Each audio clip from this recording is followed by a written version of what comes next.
I don't know about you, but I've always had this romanticized idea of gardening. You know, the kind where you picture yourself casually tending to a beautiful garden, surrounded by colorful flowers, fresh herbs, and maybe even a little vegetable patch that provides you with your own produce. The dream, right? Well, that's how I started. At first, I was super excited. I bought some seeds, tomatoes, herbs, and flowers. And I thought, this is it. I'm going to be a plant parent. I made sure to get all the right supplies: pots, soil, little markers for each plant, and of course, a watering can. I even set up a cute little area by the window where the sun could hit just right. I mean, it seemed pretty foolproof, right? Water, sun, and a little love. That's all you need, right? Or so I thought. But that's not what happened at all. Honestly, it felt like I was failing from the get-go. At first, everything seemed fine. My seeds sprouted, yay! But then things started to go downhill. Some of the plants started to turn yellow. Others grew long and leggy, stretching desperately for sunlight, as if they were gasping for air. My tomato plants started wilting, and no matter how much I watered them, nothing changed. The herbs I planted barely grew, if they grew at all, and before I knew it, I had one plant after another just dying. I spent hours researching, watching videos, reading articles, and trying to follow every single piece of advice I could find. I thought maybe I was overwatering or underwatering. Maybe my plants weren't getting enough sunlight, or maybe I was giving them too much. I kept switching up the routines, sometimes watering twice a week, sometimes once a week, sometimes only when the soil felt dry. I kept moving my plants to different spots in the house, trying to find the perfect place for them. Some got more sunlight, others less. Still nothing. My plants just kept dying, one by one. And honestly, I was getting frustrated. I would stand there looking at my sad little garden, wondering what I was doing wrong. I wasn't even sure what to try next. I felt like the worst plant parent ever. All I wanted was a little green paradise, but instead it felt like I was running a plant graveyard. I started questioning if gardening was really for me. Maybe I just wasn't cut out for it. Everyone else on the internet seemed to have lush gardens with no effort at all. What's their secret? I wondered. Meanwhile, I was still over here, watching my plants shrivel up, one by one. It wasn't just the disappointment of seeing my plants die, it was also the embarrassment. I remember having friends over, and I'd try to show off my garden like, look at my plants, only for them to look around and give me that polite smile. I could see their eyes darting to the half-dead succulents and wilting herbs, but no one said anything. It was just awkward. I didn't want to give up, though. I had invested so much time and money. I was determined to get it right. I was at my wit's end, seriously thinking, maybe gardening just isn't for me. But then, something happened that changed everything. Something that helped me figure out the missing piece of the puzzle. Something so simple yet so game-changing that it completely turned my gardening world upside down. So there I was, completely fed up with my gardening failures. I was ready to pack it in and admit defeat. But one day, while scrolling through Instagram, as we do, I came across a post that completely changed my perspective. I wasn't expecting anything profound, but then I saw this one line. It's not about the plants, it's about the soil. At first, I had to read it again because it didn't quite sink in. The soil? What does that even mean? I thought. I'd been so focused on making sure I had the right plants, watering them at the right times, and placing them where the sunlight was perfect. But soil? That was something I hadn't paid much attention to. I started to feel like maybe I had been looking at gardening all wrong. All this time I had been fixated on how much water I was giving my plants and how much sunlight they were getting, but I never once thought about the condition of the soil beneath them. It was like trying to make a cake with bad ingredients. You could add all the frosting you wanted, but if the cake itself wasn't right, it wouldn't work. Curious, I decided to dig deeper, pun intended, and start researching soil health. And wow, did I open a can of worms? I was amazed at how many factors went into making good soil.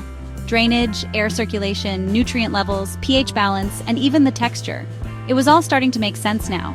I realized that my poor soil quality was likely the reason my plants kept struggling.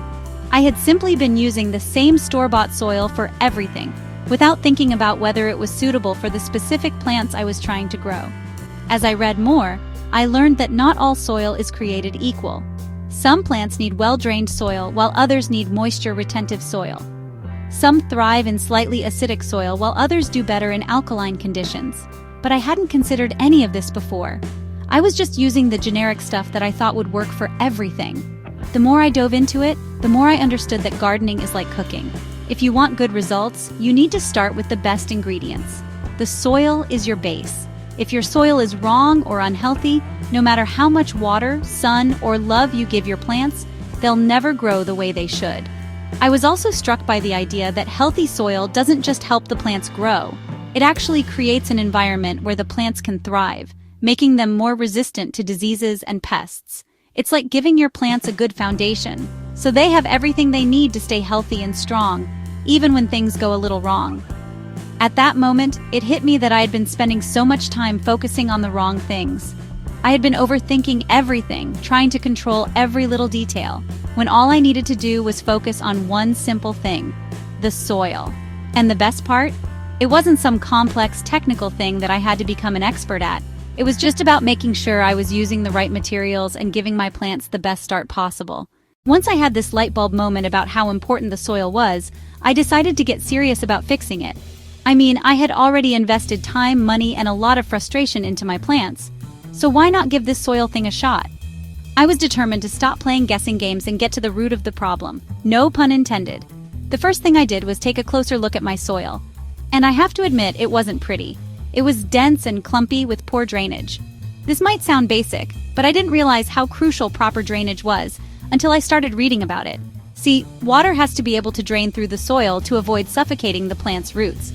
Too much water, and the roots drown. Not enough water, and they dry out. Finding that perfect balance wasn't going to happen if my soil couldn't do its job. I needed a mix that would allow for the right amount of air and moisture. So I went to the store and picked up a few things to improve my soil. I started with perlite and vermiculite. Perlite is great because it helps with aeration and drainage, and vermiculite holds moisture while keeping the soil light and fluffy.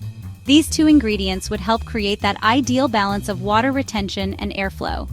It felt like I was finally setting up my plants for success, rather than just throwing them into whatever soil I had available. Next up, compost. I couldn't believe how much I underestimated the power of compost. It's like nature's multivitamin for your garden. Compost is full of organic matter that breaks down into rich, nutritious soil, and it's packed with all the good stuff plants need to grow strong. I started mixing compost into my soil, about a third of the mixture. I also learned that different plants have different needs when it comes to nutrients, so I didn't want to overdo it. For example, some plants, like tomatoes, love nutrient-rich soil, while others, like succulents, prefer lighter, leaner soil. So I paid attention to the specific needs of each plant and made sure my soil mix was tailored to those needs. This little tweak made a huge difference in how my plants started reacting. Another key lesson I learned was about soil pH. I had no idea that the pH level of the soil could affect how well the plants absorbed nutrients. Some plants thrive in slightly acidic soil, while others prefer a more alkaline environment. So, I checked the pH of my soil, and when I found out it was too high for some of my plants, I took action. I adjusted the pH using natural amendments like sulfur to lower it for acid-loving plants. It was such a small adjustment, but it made a huge difference in the health of my garden. And last but not least, I made sure I wasn't overwatering.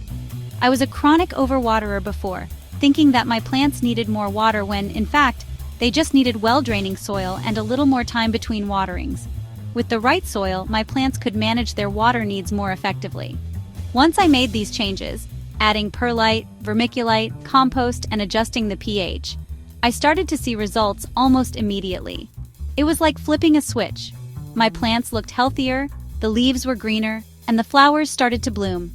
It was a small victory, but it was enough to reignite my passion for gardening. The best part? It didn't take much effort. Just a little attention to the soil, and everything else seemed to fall into place. After making those changes to my soil, I was feeling pretty hopeful. I had seen noticeable improvements, but I still wasn't sure if my plants were really going to take off. Would they thrive? Would they grow the way I had always imagined? I knew that it was going to take time, but let me tell you, after just a few weeks, I saw results that completely blew my mind.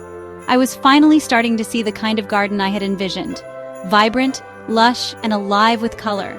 My flowers began to bloom with such intensity that I couldn't help but feel a little proud. The herbs that had once barely sprouted were now thriving, and they smelled incredible. My tomatoes, oh my goodness, those tomatoes. They were growing big and strong, and for the first time, I felt like I had finally cracked the code to successful gardening. I was no longer dealing with wilting leaves or dried up stems. My plants looked healthy, happy, and full of life. It was like magic. I had invested so much effort and energy into learning and improving my gardening skills, and finally, my plants were showing me the love. But what really made me appreciate the journey was how much it changed my relationship with gardening. It was no longer about just throwing some plants into pots and hoping they survived. It became an ongoing process of learning, adjusting, and watching my garden grow and evolve. Each new season brought new challenges, but also new triumphs. Gardening stopped feeling like a chore and instead became a source of joy and fulfillment. Now, every time I step outside and see my garden, I feel this incredible sense of peace and accomplishment.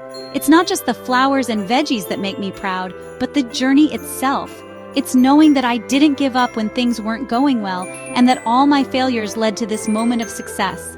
There's something so satisfying about watching a garden bloom after putting in the work, and every new sprout feels like a little victory. But it's not just the aesthetic part of gardening that makes it so rewarding. It's the benefits it brings to my day-to-day life. Spending time in the garden has become my escape. It's where I go to clear my mind and de-stress.